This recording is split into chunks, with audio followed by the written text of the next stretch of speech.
এই হাতের এই হাড়টা, হ্যাঁ, এদিকে একবার যাচ্ছে এদিকে একবার যাচ্ছে, তাই তো? এরকম হচ্ছে অসুবিধা? তাতে কি অসুবিধা হচ্ছে আপনার? তো মাঝে মাঝে ব্যথা উঠছে, কিন্তু এই জায়গাটা ফুলে যাচ্ছে, মাঝে মাঝে ব্যথা উঠছে, এটা ফুলে গিয়ে ব্যথাটা ওঠে।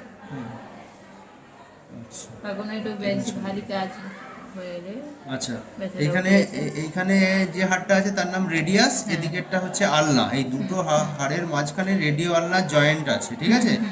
এবার আপনার কবে ভেঙেছিল হাত? 2019 সালে আপনার রিস্ট ফ্র্যাকচার ছিল, তো তখন প্লাস্টার হয়েছে, তাই তো? কিন্তু রেডিও আলনার জয়েন্ট মানে এই দুটো হাড়ের যে জাংশন, সেই দুটো জাংশনে প্রবলেম হয়েছে, রিয়ার ইউজে ডিস্টরশন হয়েছে, ঠিক আছে? তো তার জন্য কি করছে, আলনাটা উপরে উঠছে নামছে, হ্যাঁ। এটা এদিকে একটু ঘোরাতে পারবেন, এদিক দিয়ে ঘোরা, এদিক দিয়ে ঘোরা, পুরো ঘোরা। এটা এদিকে যেন বেরিয়ে আসছে মনে হচ্ছে, হ্যাঁ।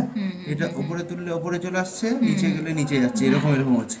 এটা হচ্ছে পিয়ানো যেমন বাজায়, এটাকে পিয়ানো কি সাইন বলে, হ্যাঁ।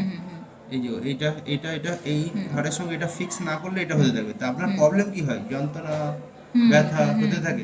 মানে এই রিস্ট স্টেবিলাইজ না করলে এই ব্যথা যাবে না, ঠিক আছে? তো এটা যদি খুব অসুবিধা হয় তাহলে অপারেশন করে ফিক্স করতে হবে।